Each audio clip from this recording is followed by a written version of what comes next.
Twelfth class में 3 dimensional geometry में हम लोग लाइन को पढ़ रहे हैं। लाइन के आखिरी टॉपिक, लाइन जो हमारा टॉपिक चल रहा था 3 डायमेंशनल ज्योमेट्री में, उसमें जो सबसे आखिरी टॉपिक है वो है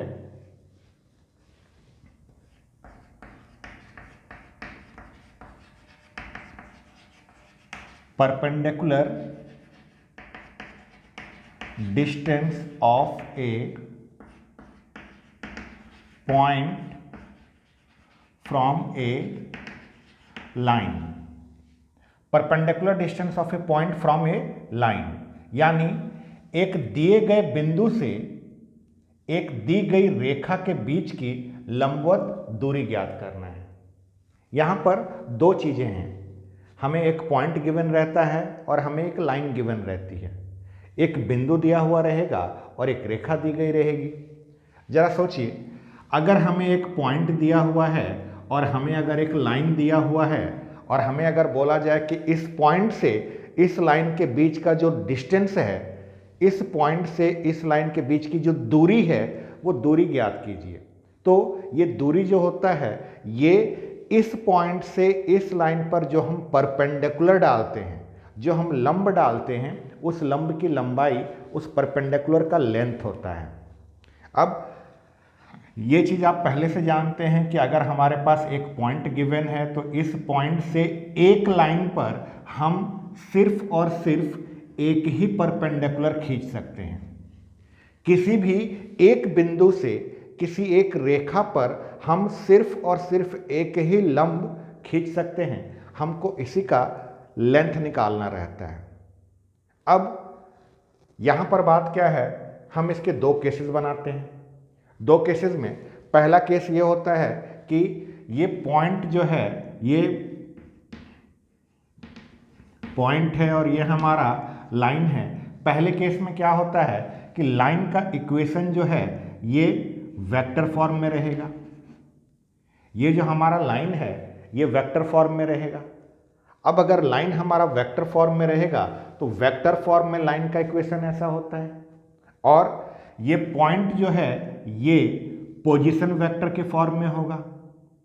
ये दिया हुआ बिंदु जो है स्थिति सदिश के रूप में होगा और ये दी गई रेखा जो है हमारा सदिश रूप में होगा। तो आइए इस फर्स्ट केस के बारे में पहले डिस्कस करते हैं। अब सोचिए, हमारे को यहाँ पर एक पॉइंट दिया हुआ है P, इसके position vector A I cap plus B J cap plus C K cap है। ये इसका पोजीशन वेक्टर है, किसका? इस पॉइंट का। या चलिए इसको हम x y z कर देते हैं, क्योंकि लाइन में हमारा a और b आता है। तो x I cap plus y j cap plus z k cap, ये हमारा इस पॉइंट P का पोजीशन वेक्टर है। और जो हमारा यहाँ पर लाइन दिया हुआ है, इस लाइन का इक्वेशन है r vector is equal to a vector plus lambda b vector. अब सोचिए, लाइन के इस इक्वेशन में हम लोग ये r वेक्टर क्या लेते हैं? ये r वेक्टर जो है इस लाइन पर स्थित कोई भी एक पॉइंट का कोऑर्डिनेट होता है। ये r वेक्टर जो है इस रेखा पर स्थित किसी भी बिंदु के स्थिति सदिश को प्रदर्शित करता है। हम क्या करते हैं, लैम्डा का अगर हम अलग अलग वैल्यू पुट करें तो ये r का वैल्यू भी अलग अलग आएगा, और वो अलग अलग पॉइंट जो है, अलग अलग बिंदु जो है इसी रेखा पर कहीं ना कहीं हमें मिलते जाएगा। अब बात यह है कि हमको यहाँ से यहाँ पर एक परपेंडिकुलर खींचना है।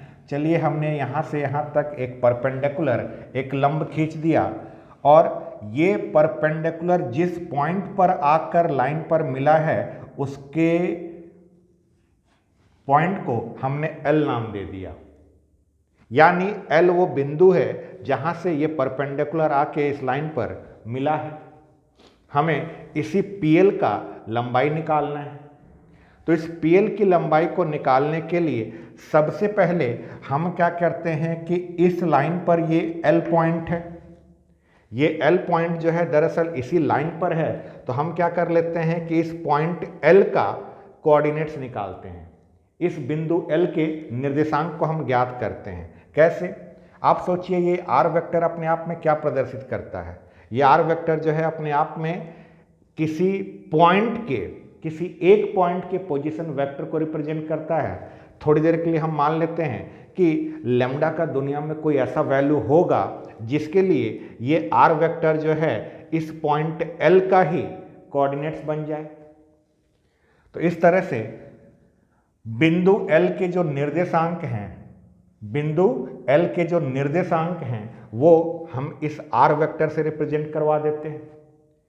अब जैसे मान लीजिए कि आपका लाइन जो दिया हुआ है ये आई कैप प्लस जे कैप प्लस के cap plus lambda 2i cap minus 2j cap plus 3k cap, मान लीजिए इस तरह का आपका लाइन है।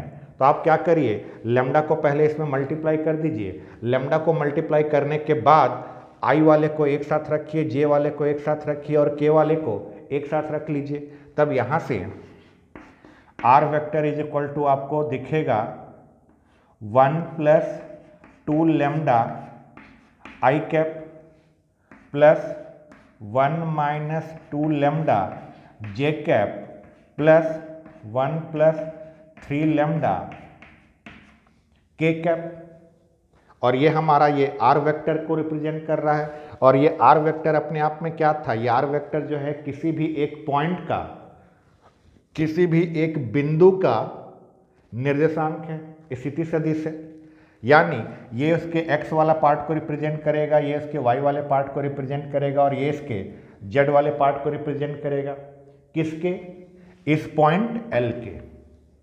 ये जो हमने निकाला है ये इस पॉइंट L का पोजीशन वेक्टर स्थिति सदिश है। हमें पॉइंट P का स्थिति सदिश, पॉइंट P का पोजीशन वेक्टर पहले से दिया है। तो हम क्या करते हैं, इसके बाद हम यहाँ पर निकालते हैं PL वेक्टर।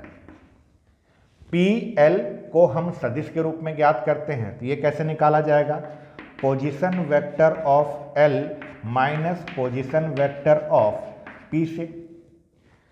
बिंदु L के स्थिति सदिश माइनस बिंदु P के स्थिति सदिश, ऐसा करेंगे तो हमारा PL वेक्टर निकल जाएगा।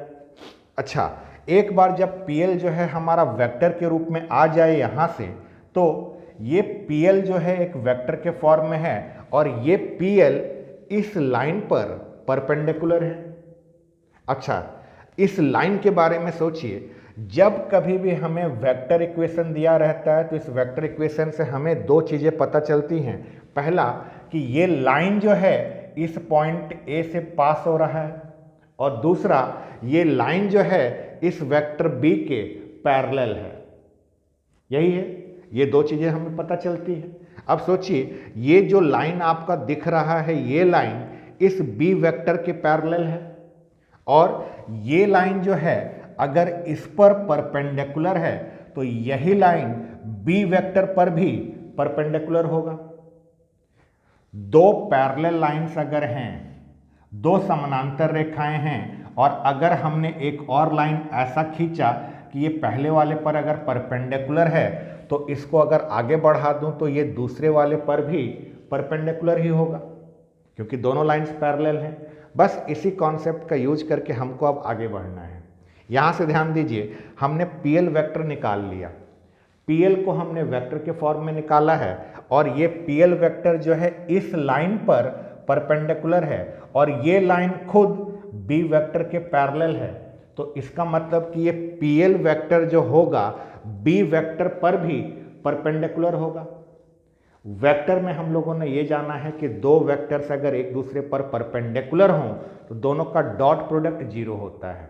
यानी यहाँ के बाद PL vector dot B vector is equal to 0, इस कंडीशन को लेकर जब हम आगे सॉल्व करेंगे तो यहाँ से सॉल्व करके हमें लेम्डा की वैल्यू निकलेगी। ये जो लेम्डा था ना, इस लेम्डा की वैल्यू हमें यहाँ से सॉल्व करके मिलती है और इस लेम्डा की वैल्यू को अगर हमने यहाँ पर पुट कर दिया और यहाँ पर पुट करके इसको मल्टीप्लाई करके आई वाले को एक साथ, जे वाले को एक साथ और के वाले को एक साथ ले लिया, तो ऐसा करने से मेरे को आर वेक्टर मिल जाएगा। ये आर वेक्टर क्या था, ये आर वेक्टर जो है पॉइंट L का पोजीशन वेक्टर है। बिंदु L का स्थिति सदिश है। अब सोचिए पॉइंट L का अगर आपको कोऑर्डिनेट्स पता चल गया, बिंदु L के आपको अगर निर्देशांक पता चल गए, बिंदु P का निर्देशांक आपके पास पहले से है, दोनों के बीच में दूरी निकालने के लिए आप कैसे निकालेंगे? तो दोनों के बीच में दूरी निकालने के लिए चूंकि वेक्टर फॉर्म है तो वेक्टर फॉर्म में दूरी PL वेक्टर का मॉड से निकलेगा। दूरी कहने का मतलब उसकी लंबाई, किसी भी वेक्टर का मैग्नीट्यूड जो होता है उसकी लंबाई को रिप्रेजेंट करता है। तो हमको PL वेक्टर जो है यहां से पता है, PL वेक्टर पता है, तो हम यहां से इसका मॉड जब निकालेंगे तो मॉड निकालने पर हम इसकी लेंथ को निकाल सकते हैं। यह था हमारा वेक्टर फॉर्म। आइए हम बात करते हैं कार्टेशियन फॉर्म की। वेक्टर फॉर्म के बाद हम बात करते हैं कार्टेशियन फॉर्म में। कार्टेशियन फॉर्म में जब हमारा लाइन दिया हुआ रहता है तो इस लाइन के बारे में जरा सोचिए। लाइन हमारा कार्टेशियन फॉर्म में ऐसा होगा, और जो हमारा पॉइंट गिवन रहता है वो पॉइंट के बारे में सोचिए कि पॉइंट कैसे रहेगा कार्टेशियन फॉर्म में।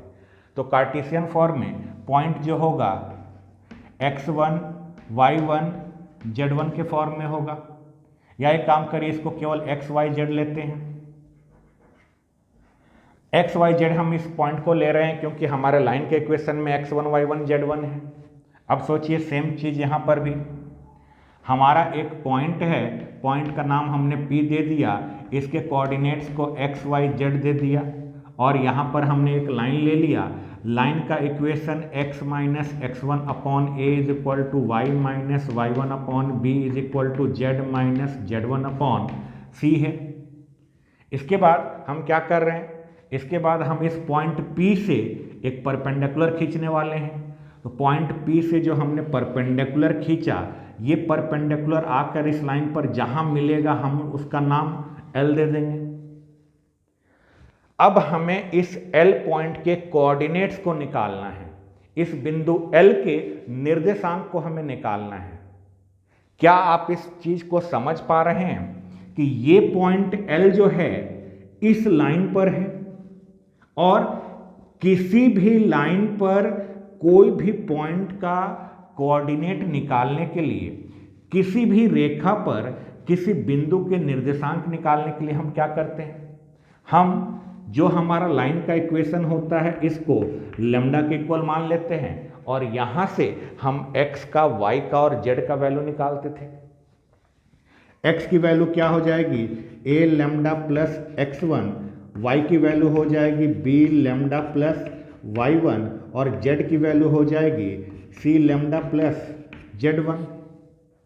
ये x y z जो है इस पॉइंट L का कोऑर्डिनेट्स कहलाएगा, इस बिंदु L का ये निर्देशांक बनेगा। अब आइए, आपने इस पॉइंट L के कोऑर्डिनेट्स को निकाल लिया, आपके पास पॉइंट P के कोऑर्डिनेट्स पहले से हैं, बिंदु P के निर्देशांक आपके पास पहले से हैं, और आपने बिंदु L के निर्देशांक को अभी भी निकाला। निकालने के बाद हम क्या करते हैं? हम ये जो लाइन PL दिख रहा है, इस PL लाइन का डायरेक्शन रेशियो निकालते हैं। क्या बात हो रही है? लाइन PL का डायरेक्शन रेशियो, रेखा PL के दिक् अनुपात निकालना है। कैसे निकालेंगे? दो पॉइंट्स अगर आपको पता है तो दो पॉइंट्स को मिलाने वाले लाइन का डायरेक्शन रेशियो कैसे निकालते थे हम लोग? x2 minus x1, y2 minus y1 और z2 माइनस z1 करके। तो यहाँ पर L का जो कोऑर्डिनेट्स निकलेगा उसमें से P वाले के कोऑर्डिनेट्स को माइनस करते चले जाइए, तो आपका x2 minus x1, y2 minus y1 और z2 माइनस z1, ऐसा जब करेंगे तो आपके पास इस PL का डायरेक्शन रेशियो आ जाएगा। इस PL के डायरेक्शन रेशियो को निकाल लेने के बाद अब सोचिए, ये लाइन PL जो है इस लाइन पर परपेंडिकुलर है, और ये जो लाइन है वो तो ये है, और इस लाइन का ABC क्या है? ABC जो है इस लाइन के डायरेक्शन रेशियो है।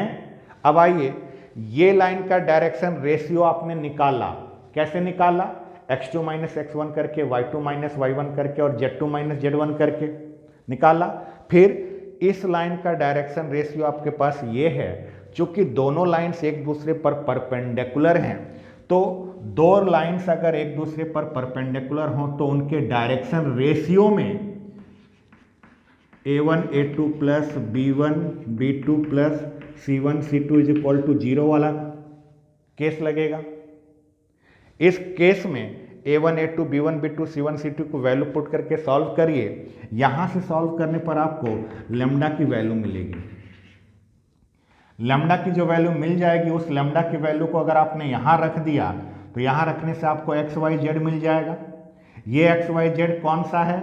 ये एक्स वाई जेड जो है ये पॉइंट एल का एक्स वाई जेड है। अब सोचिए, आपको ये पॉइंट एल पता चल गया, बिंदु एल के निर्देशांक आपको पता चल गए, बिंदु पी के निर्देशांक आपके पास पहले से हैं, और आपको इसके बीच का अगर दूरी निकालना है तो इसकी दूरी डिस्टेंस फॉर्मूले से निकलेगी। अब क्योंकि हमारा कार्टेशियन फॉर्म है, कार्टेशियन फॉर्म में अगर हमें दो पॉइंट्स पता हों तो उन दोनों पॉइंट्स के बीच का जो दूरी होता है वो हम डिस्टेंस फॉर्मूले से निकाल लेते हैं। कहीं कहीं किसी किसी क्वेश्चन में क्या बोला जाता है कि आप इस लाइन का इक्वेशन भी निकालिए। जो आपका ये परपेंडिकुलर लाइन है, इस परपेंडिकुलर लाइन का समीकरण भी पूछ लेता है। तो समीकरण कैसे निकालना है? याद कीजिए, हमने पढ़ा हुआ है दो पॉइंट से पास होने वाले लाइन का इक्वेशन, दो बिंदुओं से गुजरने वाली रेखा का समीकरण कैसे होता है? x minus x1 upon x2 minus x1 is equal to y minus y1 upon y2 minus y1 is equal to z minus z1 upon z2 minus z1 करेंगे तो हमारा इस लाइन PL का इक्वेशन भी आ जाएगा। ये इक्वेशन वाली बात यहाँ वेक्टर फॉर्म पे भी लागू होती है, यानी दो बिंदुओं से गुजरने वाली रेखा का सदिश समीकरण हम कैसे निकालते थे? R vector is equal to a vector plus lambda, bracket में b vector minus a vector करते थे। यानी दो पॉइंट्स अगर आपको पता हो तो उसके बीच में जो लाइन बन रहा है उस लाइन का वेक्टर इक्वेशन भी आप निकाल सकते हैं। यह है वो कॉन्सेप्ट जिस कॉन्सेप्ट के आधार पर हम परपेंडिकुलर डिस्टेंस निकालते हैं। परपेंडिकुलर डिस्टेंस कहाँ से? परपेंडिकुलर डिस्टेंस एक पॉइंट से कहाँ तक का? एक लाइन तक का। इस तरह के क्वेश्चंस में आपको दो चीज़ें हमेशा दी गई रहती हैं। जो पॉइंट है, ये पॉइंट आपको दिया हुआ रहेगा, और ये जो लाइन है, ये लाइन का समीकरण, लाइन का इक्वेशन आपको दिया हुआ रहेगा। दो केस बनेंगे, एक वेक्टर फॉर्म में और एक कार्टेशियन फॉर्म में। इसके बाद इसी कॉन्सेप्ट पर आधारित एक और टॉपिक इसी से जुड़ा हुआ है, जिसमें हम इमेज निकालते हैं किसी पॉइंट का। किसी पॉइंट का, किसी बिंदु का प्रतिबिंब निकाला जाता है। वहां पर क्या होता है? सेम सिनारियो होता है। हमारे पास एक पॉइंट दिया हुआ रहेगा, ये पॉइंट के कोऑर्डिनेट्स इस बिंदु के निर्देशांक आपको दिए गए रहेंगे। आपको एक लाइन का इक्वेशन दिया हुआ रहेगा और आपको बोला जाएगा कि इस पॉइंट का इमेज निकालिए, इस बिंदु का प्रतिबिंब ज्ञात कीजिए। तो प्रतिबिंब में फिजिक्स में आप लोगों ने ये बात पढ़ी होगी, अगर एक समतल दर्पण ले लें, एक प्लेन मिरर ले लें, तो प्लेन मिरर से जितने डिस्टेंस पर उसका ऑब्जेक्ट होता है उससे उतने ही डिस्टेंस पर उसका इमेज बनता है। समतल दर्पण से जितनी दूरी पर वस्तु रखी जाती है, समतल दर्पण से उतने ही दूरी पर और उसके विपरीत दिशा में जाएगा, समतल दर्पण से उतनी ही दूरी पर उसका प्रतिबिंब बनेगा। यानी अगर इस लाइन को मैं एक प्लेन मिरर मान लूं तो इस लाइन से ये ऑब्जेक्ट जितनी डिस्टेंस पर ऊपर है, इसका इमेज उतने ही डिस्टेंस पर नीचे होगा। तो मान लीजिए कि इसका इमेज, इसका प्रतिबिंब जो है यहाँ पर कहीं बन रहा है, तो जब आप यहाँ से यहाँ तक को मिलाएंगे तो ये वाली लाइन जो है इस लाइन पर परपेंडिकुलर हो जाएगी। ये पॉइंट जो है आपका P है, जो कि जिसका कोऑर्डिनेट, जिसका निर्देशांक आपको पहले से दिया है, जिसका इमेज निकालना है, जिस बिंदु का प्रतिबिंब ज्ञात करना है, वो बिंदु आपके पास पहले से मौजूद है। मान लीजिए ये Q पॉइंट है और ये Q पॉइंट जो है इस P का इमेज है, और ये वाला पॉइंट जो है L है, ये वाला L। अब ये चाहे आपका वेक्टर फॉर्म में हो या कार्टेशियन फॉर्म में हो, आपने दोनों मेथड्स में इस L वाले पॉइंट के कोऑर्डिनेट को निकाला है, L वाले बिंदु के निर्देशांक को आपने फाइंड किया। यहां पर भी इमेज वाले केस में भी हम क्या करेंगे, सबसे पहले इस L के कोऑर्डिनेट्स को फाइंड करते हैं। इस पॉइंट L के, इस बिंदु L के निर्देशांक को हम सबसे पहले ज्ञात करेंगे, चाहे ये लाइन हमारा वेक्टर फॉर्म में दिया रहे या ये लाइन हमारा कार्टेशियन फॉर्म में दिया रहे।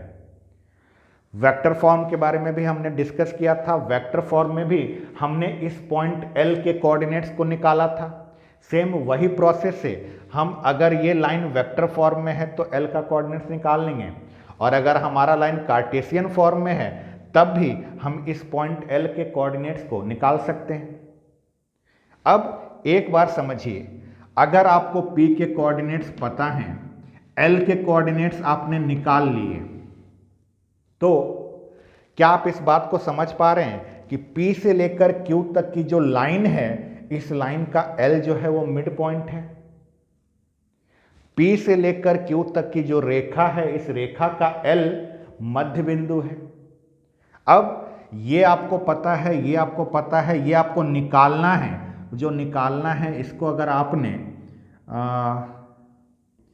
x3, y3 और z3 बोला, और ये आपका x1, y1, z1 है, ये जो आपने निकाला है x2, y2 और z2 है, तो सोचिए मिड पॉइंट का फॉर्मूला लगाएंगे, मध्य बिंदु का सूत्र लगाकर आप इस वाले कोऑर्डिनेट को फाइंड आउट कर सकते हैं।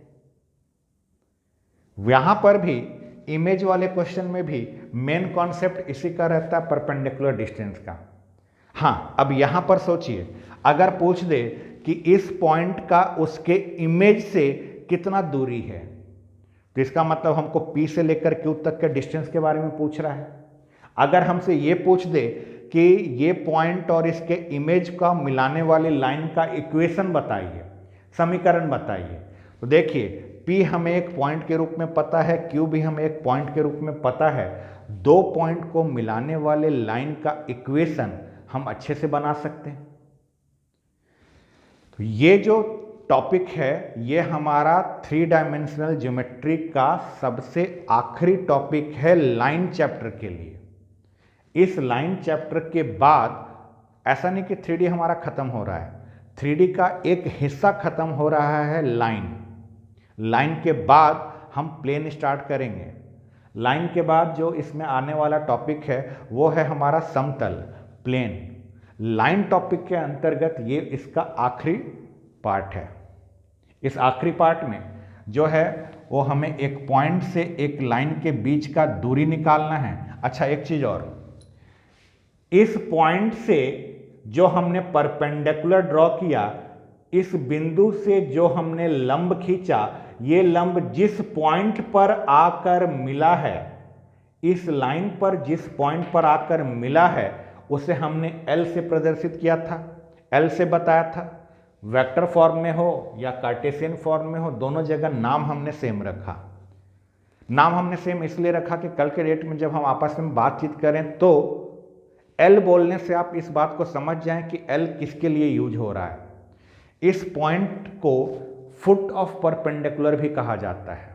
कई क्वेश्चन में ऐसा भी रहेगा, find the foot of the perpendicular drawn from point this one two line this one. Find the foot of perpendicular, foot of perpendicular, लंब बिंदु का पाद इसको बोला जाता है। जो हम इस पॉइंट से, इस बिंदु से लंब खींचने वाले हैं, उसका ये फुट है, हमको ये फुट निकालना है। फुट निकालने का मतलब, फुट ऑफ परपेंडिकुलर अगर क्वेश्चन में पूछा गया, लंब बिंदु का पाद अगर पूछा गया, तो इसका मतलब ये जो बिंदु L है, इस बिंदु L के निर्देशांक आपको निकालने हैं। इस पॉइंट L के कोऑर्डिनेट्स आपको फाइंड करने हैं। मेन कॉन्सेप्ट ये है। अब नेक्स्ट वीडियो में हम इसी कॉन्सेप्ट पर बेस्ड कुछ क्वेश्चंस को सॉल्व करेंगे।